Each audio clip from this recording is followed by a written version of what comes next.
I remember going to Essence Festival and they asked me to do a panel. And when I tell you they ate me up on the panel, like the black women in that audience was like, why are you even here? And I mean, ate me up. I was like, In the audience or your in the fellow audience panelists? live, like, right. It was like, it was happening in real time.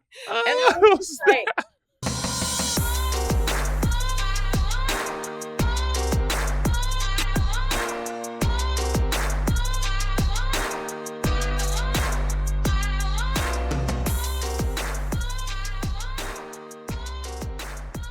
what up, y'all? Welcome to Not My Best Moment podcast with me, Kev on Stage, New York Times best-selling author of Successful Failure.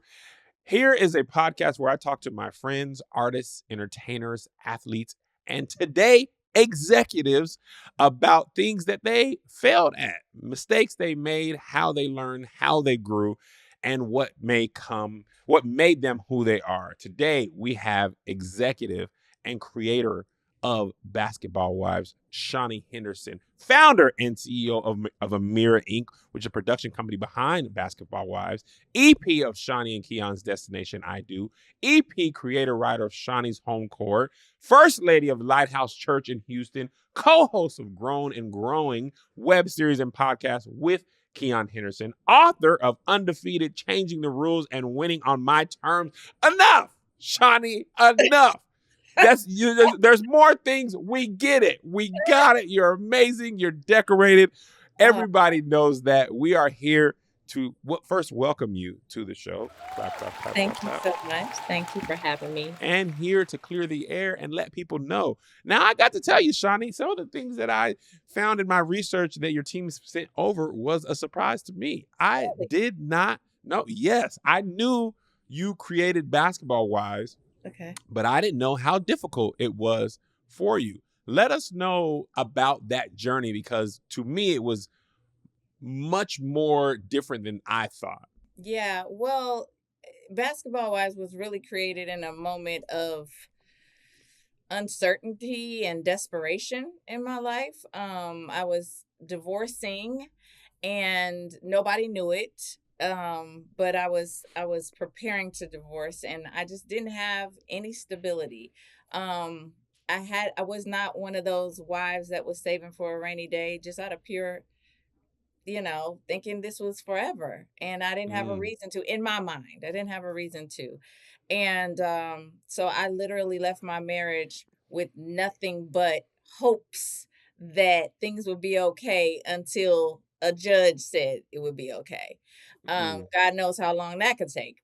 So Basketball Wives was actually developed during that time of just like, something's got to work. And I didn't know how to pitch a TV show. I didn't know how to put a deck together. Luckily, back then, you didn't really need one. But it was literally God sent that, I went into the right rooms and the right people said yes. So take us back in time. What year was this? This was 2009 that I went and sold Basketball Wives. Yeah. Because it was Okay, put so on air you on said 2010. you said I'm sorry, I interrupted you. No, it's okay. It was on air by 2010. So 2009 is when I was doing the getting in the rooms grinding. Okay, so take me to that moment. It's 2009. You have this idea. Where did the idea even come from? Honestly, the idea came while I was sitting in those stands married. I was like, I saw the Kardashians. I'm like, how hard is this? And people would always come and ask, like, what do you guys do as wives? Do you guys all hang out together? What do you do every day? And I'm thinking, oh, this could be a show because there are some characters sitting amongst me and the things that actually go on during those games and the conversations and it's so much going on, or at least it used to be. Let me Right. not say I don't know what they're doing now, but back then it used to be so much going on in the stands, and I'm like, this is absolutely a show. So it was an idea. I just had no desire to do it while I was comfortable. Mm. Yeah, So could you say that your uncomfortability kind of pushed you into that next season of your life, pushed you one into the thousand, creative season? 1,000%. But I even say to this day, like, I want to be uncomfortable. Like, that literally drives me. So I know when things are hard, when I'm uncomfortable, something big is coming. For me. Mm. Yeah. So you sold a show with no sizzle reel, no storyboard. What pitch did you have? Because it's hard to sell a show with that stuff. What did you say? And also because it aired the next year, that's a really quick development process. Sometimes development can, even for unscripted, can take years. What do Years. you think made this show so different? Well, I think it was the timing, and then it was like the Kardashians, and I think the Housewives was right around there. It was nothing out there. So I was able to come with not only myself, my story, because I really didn't want to be on camera. I was like, I can Mm, get the ladies. I got the ladies for you.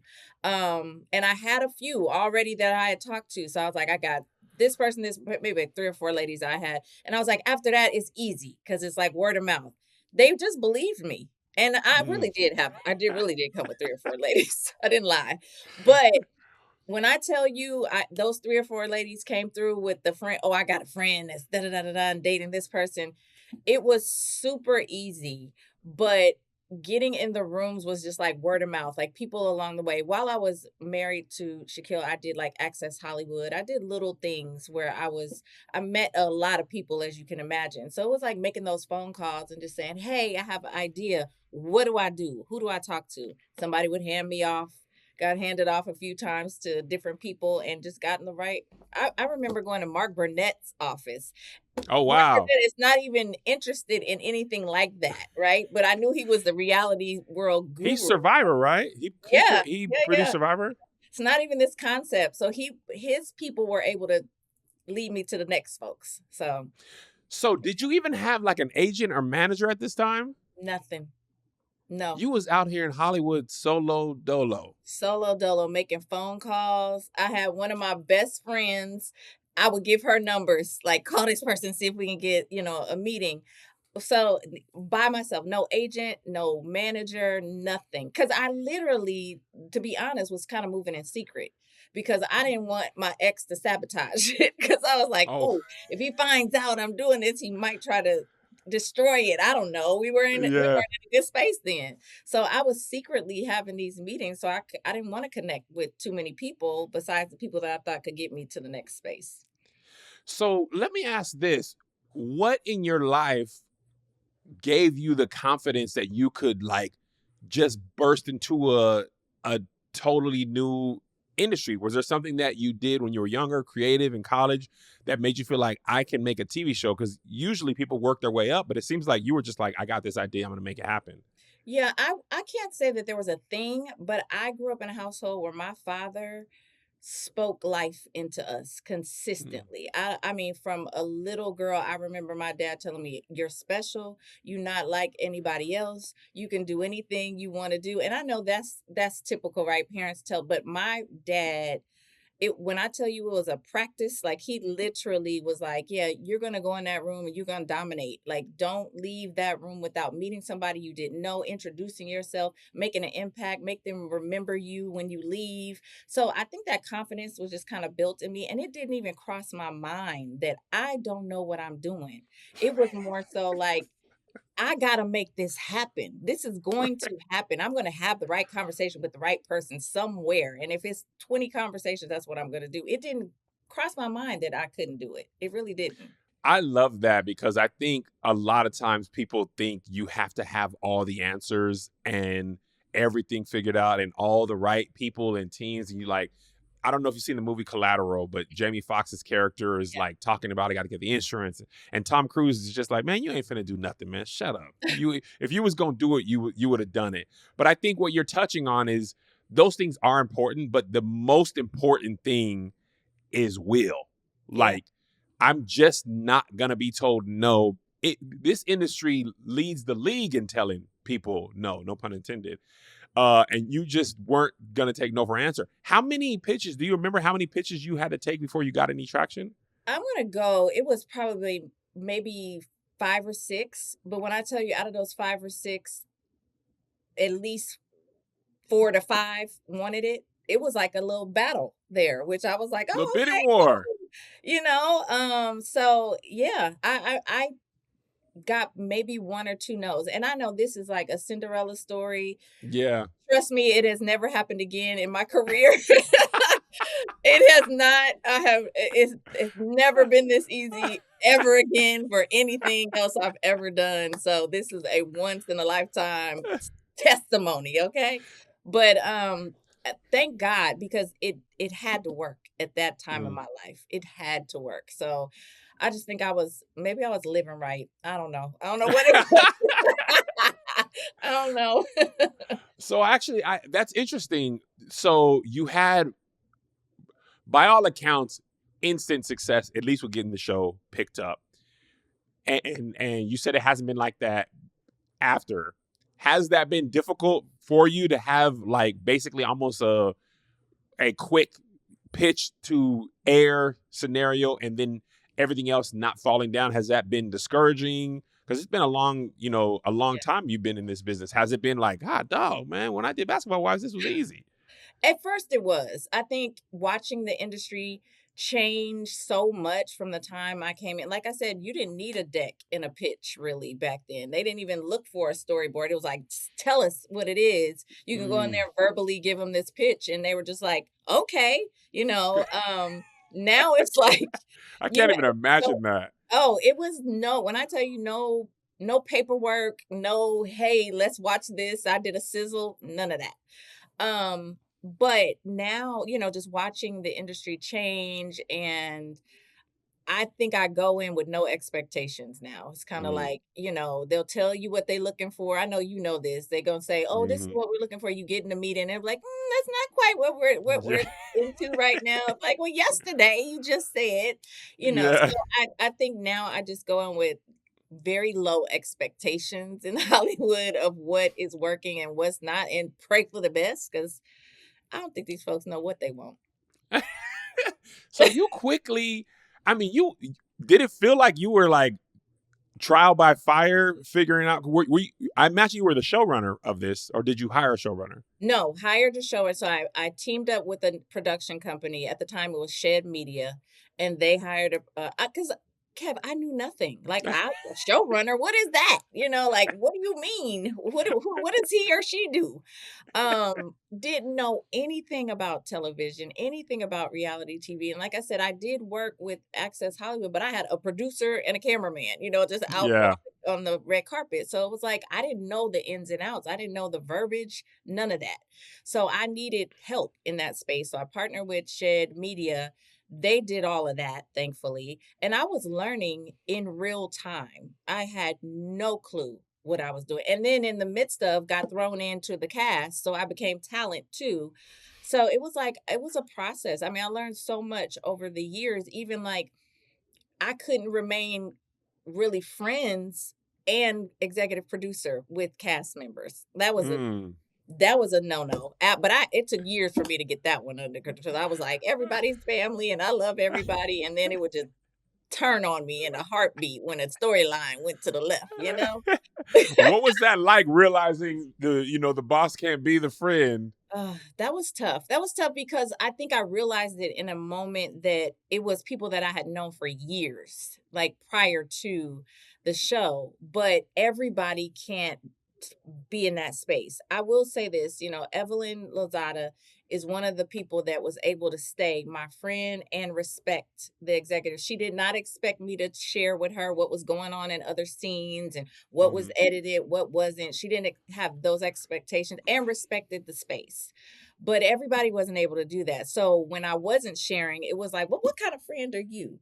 Or when I have to play it neutral because we're doing a TV show, Mhm. what kind of friend are you? I'm like, well, I'm an executive producer friend that's trying to keep this organization and this franchise going. And I gotta just play it dumb right here. Yes, I know. Yes, I know. Yes, Yeah. some things I know. Some things I would not know because I purposely asked them not to share. But some things I did, but I couldn't share, and it was hard for a lot of people to understand that. Which I understand though. Yeah, I get it. Let me ask you this. From my point of view, just as a casual observer, it seemed like Basketball Wives was a massive hit from the first. season, and a very culturally relevant show that created or helped uh, solidify a certain genre of content or show. From your point of view, did it feel like a whirlwind, a tornado, or did it feel more gradual? Because I was just like, oh, this is crazy. I remember I don't remember the season, but I remember once I heard about Basketball Wives, it seemed like everybody was talking about it Yeah. when it first aired.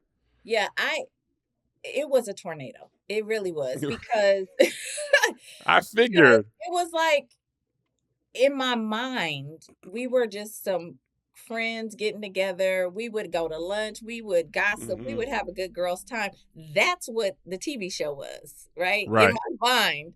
And then we start doing this show that fame takes over for a lot of Yeah. people. And they're realizing, okay, the crazier I act, the more people are talking about me, the more fans I have, the more notoriety I have.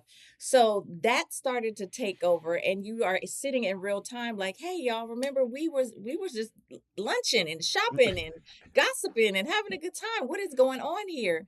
And it so literally you're sitting in this tornado that you cannot control, and I was getting blamed for, depicting Black women in this. I'm like, they doing that. I'm not, I'm not asking them to. It's no script. Like, honestly, y'all are doing that, feeding into people that say, oh, we want positive TV. No, you don't. You really don't. Like, you don't, because you're clapping for the plate that went across the room, and you gotta, Right. like, I would have done. So it's like fueling the fire, but it was absolutely a tornado that you just sit in and like, what is happening here? So how did you deal with that feedback? Because, as the creator, you do get blamed for the negativity, whatever harm is depicting Black women like this. What was it like for you to hear those type of things? And, also on social media, the show kind of premiered. Social media was around, but I don't think it was as prevalent as it is now, where like sometimes the show and social media, they both fan the flames of each other. Mhm. Early 2009, 2010, we had Facebook, social media, Twitter, but it was like early days. I think I created my Twitter account in 2009. So it wasn't, say, as important as it was in maybe 2015 or 2020. How did that feedback impact you mentally, because you reading the comments, seeing the blogs and things like that? No, it was tough, and you're right. Thank God social media wasn't like it is now then, because I don't know how I would have handled it. I thought it was hard then, like the feedback that we were getting. I remember going to Essence Festival, and they asked me to do a panel, and when I tell you they ate me up on the panel, like the Black women in that audience was like, "Why are you even here?" And I mean, ate me up. I was like, In the audience or your in the fellow audience panelists? live, like, right, it was like it was happening in real time, and I was Oh, just like, I didn't even know what to do. I couldn't what I wanted to leave, like, Essence complete, like, "Get me out of New Orleans, and I'm never coming back." It was horrible, but I understood, but at the same time, I was like, I don't know, I went back to the network. I remember going back to the network and just begging them to please do something to help me reduce the amount of craziness that's going, like, put in some rules in these contracts, do something. And they're just like, it's doing great. Like, the numbers are great. And the ladies, they seem to be fine with it. You're the only one that has a problem. They don't have a problem. Yeah, we don't want to do that. It was oh, snap. nothing I could do, but it was weighing heavy on me. And luckily, so my father was very Muslim, right? So Mhm. very, very pro Black folks. Yeah. And he was like, this is not on you. You gave people a platform, and there's so many things you're doing wonderful. Like, it's so many people getting paid, so many people having opportunities. And he was like, if folks want to act a fool, that's not on you. You're just gonna have to build up that thick skin to deal with the people that are gonna say something, because somebody will switch places with you in a heartbeat. And eventually, and it took years, that's where I am. I think right now it's real hard to hurt my feelings these days. That's so interesting. Tyra Banks mentioned something like that in America's Next Top Model documentary. She was talking about how the audience fanned the flames of the show. You know, you felt like you had to go bigger and better or crazier. I think I fell victim to that. I've spoken about this publicly when I worked at All Def. You know, we were trying so hard to get numbers, you know, views, whatever hit we fed that, you know. And when your job's on the line, at least for me, sometimes your morals gets a little blurry, right? Because I'm like, man, I don't really personally feel this, but like my kids are hungry today. And at that time in LA, my moral compass and my bank account were in an eternal tug of war. Right. And eventually there was some stuff where I was just like, man, I just can't live with this. But was it like your vision for the show and then what the show became were like incongruent with each other? And you're just like, well, hold on, y'all. I said shopping and lunch. This is like Right. the same. This is not What? that. But at the same time, am I supposed to just walk away and let somebody else? Because it was going to keep going. Whether I Mhm. said, you know what, I don't stand for this, and I'm leaving. They still collected a check off of my what I created. Yeah, I couldn't sleep with that one either. So it was Right. like I had to own my part, and I did my best to conduct myself with dignity, where I didn't embarrass my family, my friends. I did my best behind the camera to tug on some, coattails on like, hey, Evelyn could tell you to this day, every time she acted a fool, I was like, yep, you just went to the left and you know they gonna air that on TV and you just embarrassed your daughter. She's gonna be hot. And she was Yeah. like, yeah, I was tripping. Like we would own it, or some of us would own it Yeah. in real time, but I just had to this is what I did. Right. Right. What does it feel like to know there's still people who are famous and working solely because they were on Basketball Wives? You Yeah. introduced so many people, talent into the cultural zeitgeist. Do you ever be like, I'm out here, big Shaunie, not the little? No, I don't. I'm like, to me, I can look at those people and say, that's what this was for. That's what this was Mhm. really about. You know what I mean? Like, I think us as wives at the time, we didn't really have voices. And it was like the world kind of drowned us out a little bit. Not intentionally. I think we sometimes sat back not even realizing that we were kind of just there. We were just the wife, the mom, but we didn't really have voices. We didn't really have a thing, but we had Mm, desires, goals, passions, things that we enjoyed doing, but life was just lifing around us where we didn't get to those things. So I think Basketball Wives gave that opportunity for a lot of us to be like, hey, I got an idea, I got a business I want to do. I want to pursue this specific career, and Basketball Wives is giving me that platform to do it. So now seeing those women and some men who have gone on to other productions and things like that, and just gone up the ladder big time, it's a proud moment of just like, right. yeah, I'm so glad that we did this because look at you now.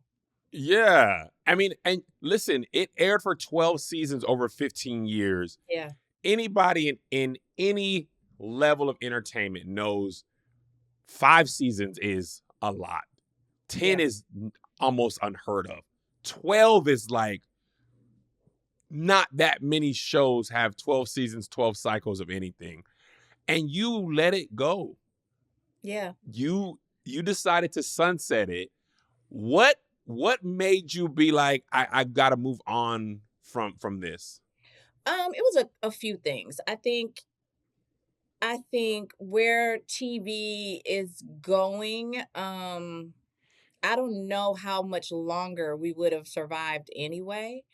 Mm, And I also think some of us have been on this show since we were in our 30s and are now in hmm. our 50s and have no connection to basketball whatsoever. You know what I mean? Like some of us have none. Like at least I got kids that still play basketball, or whatever. But I just it just didn't make sense for some things, and I think Hmm. even our last season, I was probably the most uncomfortable I've ever been with the very last season of our show, and it didn't sit right with me, and I think during our break, when we finished the last season, it was like this lull of what do we do? Like what's next? How do we come back from this? Just sitting in that space, I was like, I think we should just stop. I think we should end it right here. Cause A, I don't know Mm. how to come back from that. B, we've outgrown a lot of us have outgrown it. And these new girls, you thought we was throwing plates. The new girls, they don't care. And I'm like, well, Right. wait a minute. I can't get worse. I can't, it can't get any worse than Essence Festival. Okay. So so let's just hang this up now while, we're doing okay. We're doing, like I said, I wasn't proud, but nobody died. Right. But did you die though? Did you So what was die? it like? 15 years of producing TV. You begin at the tail end of a marriage. Where are Mhm. you at in life when you are ending basketball wise?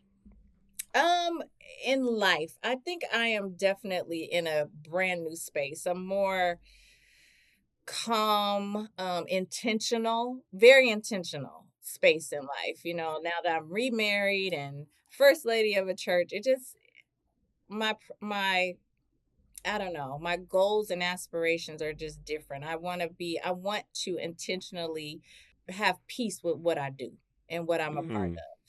And I'm not saying that everything is going to be faith based. That's not what I'm saying at all. I just want to have a bit more, a bit more. I want to be more comfortable with what I'm attached to. I want to be more, I guess, just settled. And I'm in a space where I can sit back and, when they say sleep on things, and I can really mean it. Like, let me sleep on Yeah. that, see how I feel, and not in a desperation mode, and know that I'm still okay regardless.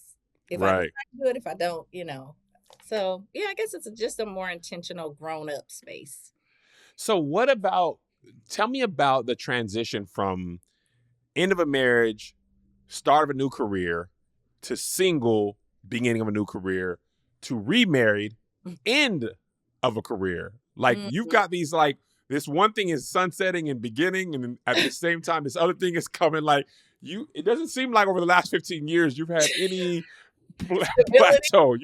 You are starting and ending something huge in your life. How did you navigate Wow. that process? Because that's a huge thing. I never ever thought of it like that till right now. That is nuts, isn't it? It Wow, is. that's so true. Um, Gosh, I don't know. Now that you say that, I really have to sit back and like you're right. I would be like, that's crazy. Um, I don't even know how to answer that question because I Do just you never. just deal well in, and I don't mean chaos in this, like my Yeah, life yeah, is chaos, but do you just deal well? It seems like you have to be a person that can manage change well. Because, like, yeah, as a human being, the end of a marriage, regardless of how or why, is a detrimental thing for just sure, by itself. for And sure. then starting a new TV show, even if you were experienced, is a whole new thing. You basically started a brand new job that you had to learn on the job, and Mhm. then people are giving you real time feedback at Essence Fest. And then, Right. like that's not the entertainment is very unique in that way. In most jobs, if you are succeeding or failing, it's only the people who work at your job. There's nobody at the shade room like, Shaunie over in accounting. That's her third proposal that she's had. Some of them, her Excel sheets ain't been adding up. Like, there's no broadcast of that. But like, Right. you know, in the public eye, you're judged for everything. And some of the things, are not your fault, not your intention. Some of them are. It's a whole thing.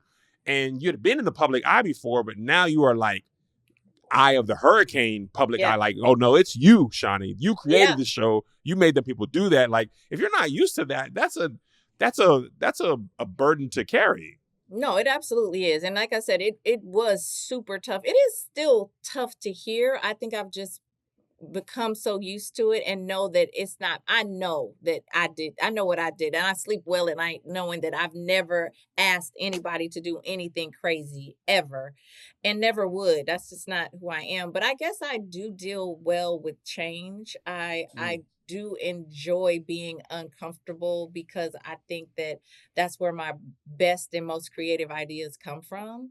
Um, mm. but at the same time, I also like, the plateau every now and then. Yeah. I need to settle. I need things to be okay. But yeah, I'm quick on my feet. Let's just say Yeah. that. I'm pretty quick on my feet, and I don't know where that came from. I just feel like, as I get older, I've grown and things just hit me. Life. Hmm. I'm like, okay, what's next? What we got to do to get through this one? Right. Do you feel, I think that's super interesting. Do you feel, a lot of creatives often do, I'm curious if you feel the same. Do you feel the, okay, I actually want to ask two questions. Okay. You created Basketball Wives in a time where you like it had to work. Mhm. Do you feel that same back against the wall part of your life because you're not like, does the next project might not have that same it has to work feeling from you? That's the first part I want to ask. Do I feel like that in Like everything, your you back's mean? against the wall now like it is, or do you feel like that helped you have a certain amount of gumption to make sure that this show worked, that maybe if your life's not so Mhm. stressed, it might be different, that you might not have the same, like, I gotta make it happen. Like when I first moved to LA, I was like, I ain't going back. I ain't going back to Boeing. I ain't going back to Washington. Somebody is renting my house. I can't risk it. Yeah. Right now, I don't have that same, you know, back against the wall. I got a little money saved. I got a Yeah. little contingency plan. Do you feel like you can create more out of pure creativity and less out of like need? Desperation, yes, absolutely. Desperation, That's a yeah. great feeling to not have to, but at the same time, you know what I do to myself that I realize, I think in just this conversation? I put the pressure on myself when I do choose a project. I Yeah. will make it back against the walls, like, "Oh, this has to be successful. It has to work. It has to." I'll put it on myself when it honestly, if it doesn't, I'm disappointed, but it ain't gonna Right. make or break me like Basketball Wives would've. Like, I would've been broke Yeah. for Yeah. several months, you know? So, yeah, I put that kind of pressure on myself, because I think that just drives me. That makes me a bit more creative. That makes me think out of the box a bit more when I put that Hmm. pressure on myself, for sure. So would you say that you outgrew that version of Shawnee that was necessary in 2009? Mm, absolutely. Absolutely. I think the version of me in 2009 was probably not thinking things out as thoroughly as I should have, out of pure desperation mode. Like I Mhm. was in desperation mode so much that it's pieces of that part of my life that I wish I could kind of redo or do better. As Mhm. we probably all do, but I've definitely outgrown just based on experience alone. Now, what I do think is that I had to go through those exact things to develop into the person I am today. Like Yeah. it It's had to so happen that way. interesting. I remember, I don't, you might not remember that this, and this is okay. I hate putting people on the spot like this, but I remember walking past you in LA Live one time closer to 2009 than we are here, probably 2014. And I remember I was like, first of all, Shawnee's taller than she looks on TV. Yeah. And you just walked with like, I was like, dang, she is a boss. Like you was just, your heels was like click, click. And you didn't look mean or nothing. You was just, you had such a like confidence about you. I was like, dang, Shawnee is a boss. She just like, she seemed like, I see why she created that show. Do you feel like as you fell into yourself that your back kind of stiffened up? Because you talked about like the end of your marriage, you didn't know where your next, money was going to come from, who you were going to be. But when I saw you about 2014, you look like you could take over Hollywood. Like maybe some of those stripes kind of tensed your back up a little bit because you was like, I was like, dang, I she had a lot probably of like she could beat confidence. me. You had a lot of like you could just Ooh, fly if you wanted to. that's Your so back was stood right. up so straight. I was like, dang, she's cool, guys. Oh, she's I don't know if that was real, Kev. I really don't. I don't know that that was real. Oh, I don't know. I don't think I was that confident then. I don't. really? Mm. I do know that I mastered masking. Mastered it. Like I Really? oh yeah. I can if I needed to mask right now I could. You would never know. I have mastered masking. And I think that was just from my previous marriage, not the marriage itself, but just life during that time.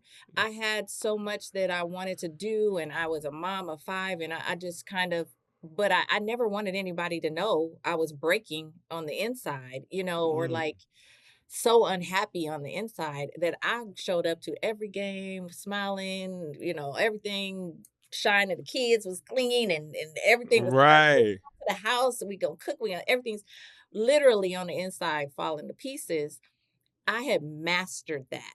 So I think even in that 2014, 15, although the money was there, the divorce was over, I'm still raising 5 kids who were still young then, trying to be on a Mhm. show, hearing the noise of being the person that's destroying the entire race of Black women across the world.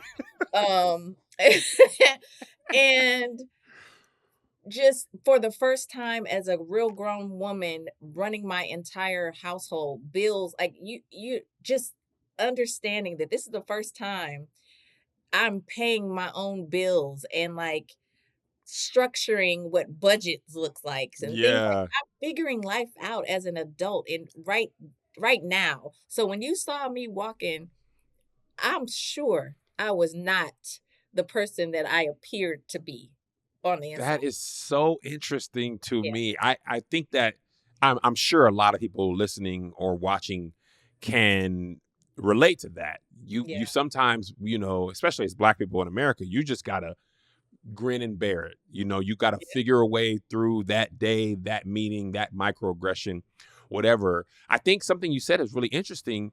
You became an adult much later in life, yeah. uh, a solo adult. Do you forgive your younger self for being um I don't mean this disrespectfully, Yeah, but like naive and thinking, or do you just feel like I was married? I thought I was gonna stay married. Like I didn't know. I didn't yeah. I was all in. Why would I think this isn't gonna work? Like, how do you judge Absolutely. your younger self? I mean, it's half and half because sometimes I'm like, "Dang, you were so stupid. Like, what were you thinking?" I was like, and then I thought saving for a rainy day was like betraying your husband a little A bit. lot of people feel like that's why I brought it up. A lot of people feel like if you even think like that, you not all the Yeah. way in your marriage. Yeah, I'm like manifesting like sneakiness or something. Like Yeah. so that's how I thought. And then I'm a product of two people that stayed married till death do us part. So it's like Mm, I didn't have any reason to think that this wasn't going to be my life for the rest of my life. So why do I need to save? Why do I need to yeah. I got plenty of time to have a career later on, let the kids get bigger, I'll raise the kids, no big deal. Just totally naive. So yes, I do forgive my younger self, but it's a part of me. Some days it'd be like, girl, you was tripping. And I had nobody in my life that was telling me, like, girl, Right. it was nobody in my world that lived this life to know. They just Hmm. like, "Girl, hush. Everything's good.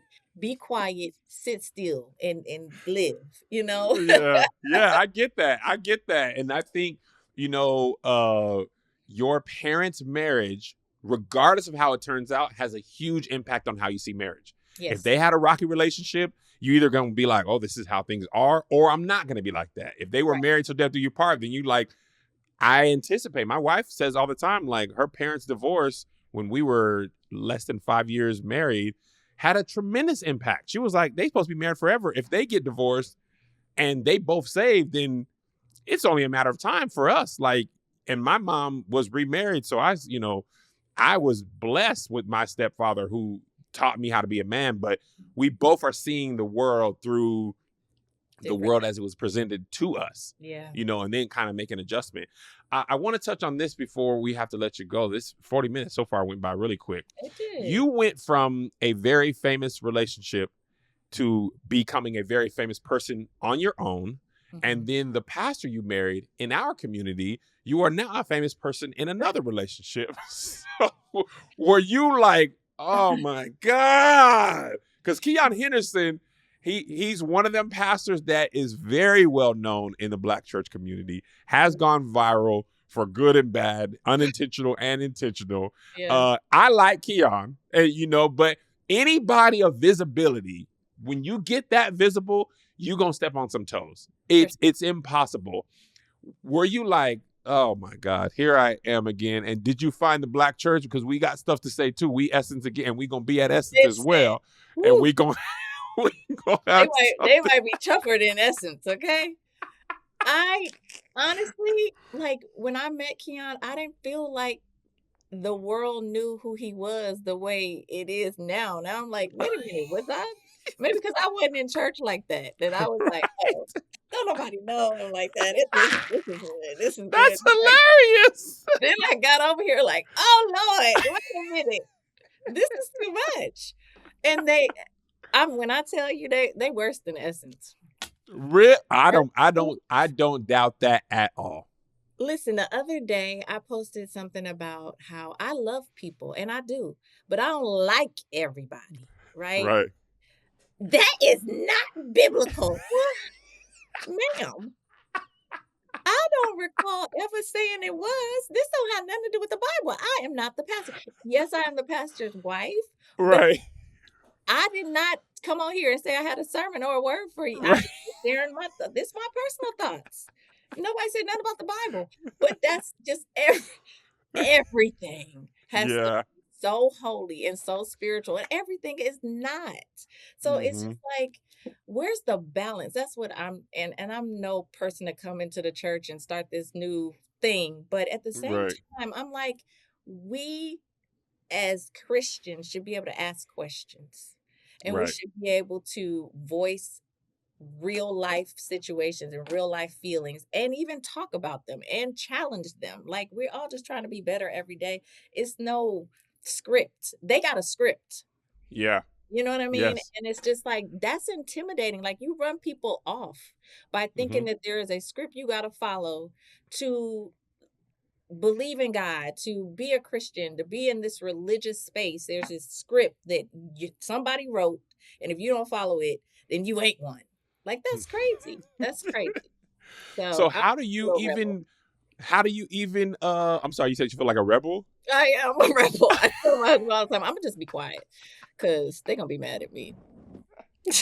So how do you even navigate this? Because you is the first lady. I am. No matter what. And people, first lady, just like the PK, there are expectations and scripts placed on you that you did not sign up for. All you did is fall in love with a man who's a pastor. It's not like you were groomed. Some first ladies are groomed for sure in the church, and they are prepared, and they know what it takes, or they know what it's going to be like. Seems like you weren't as aware of like what it was going to be like. You just like, man, this Shaunie is all right with me. Hold on. Listen, that's my guy. Yeah. I did grow, even though my father was Muslim, we grew up in church. My mother was very Christian. She was the pianist at our church. We grew up, I knew what church was. Now, I knew the rules and all of that, but to sit in this seat is real, real, real different, as you can imagine. Yeah. I think, I love my church. My church loves me. We rock together. They get me. I think I'm more of the rebel when it comes to the wives group, like all the pastors' wives. I'm a bit of a rebel in that space. Pastors' wives. Yeah, Part two. That's the thing.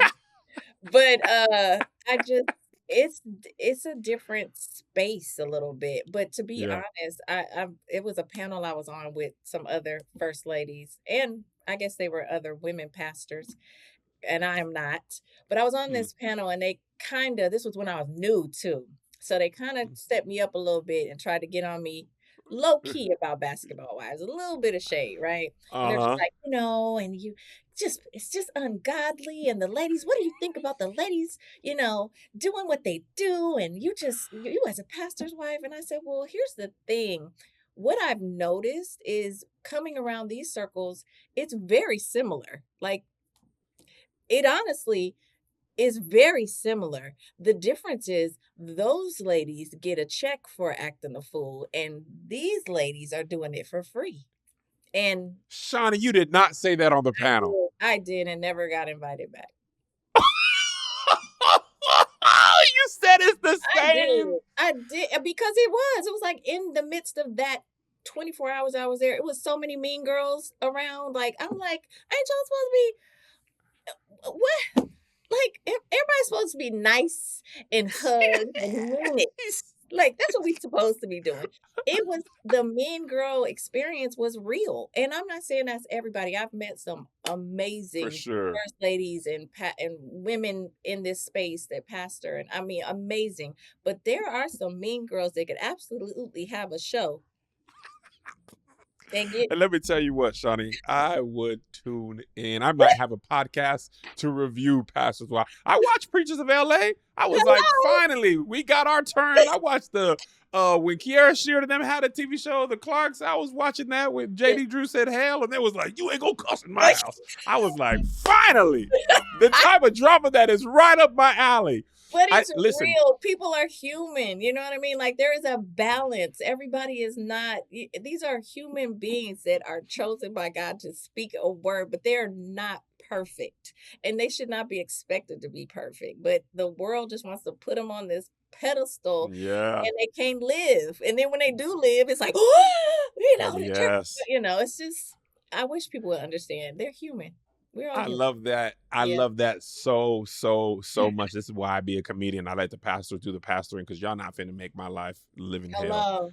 I let the pastors not have no fun. They can't talk about nothing publicly. They can't watch no TV. No, They can't watch no stuff. They can't have can't no listen to fun. no music. They can't listen to no music. Y'all can watch Power. They can't watch Power. They got to worry about Wonder Working Power. Uh, I'm curious now. What do you? You always got something you're working on. What Yeah. what does the future, the immediate future, long-term future, like if the things went your way over the next 5 years, what would that look like? I still want to stay in this space. I do have projects that are currently being pitched that are non-faith based, reality and scripted. I would love to get a little bit more into the scripted space than Mm, reality. I know reality comes natural and it's to me on the easy side. I'm always good with a good easy, but I yeah, want to challenge myself and do some more scripted stuff. So I have some of that on the table right now. I love that so much. Ladies and gentlemen, Shaunie Henderson, I have had a great time with you.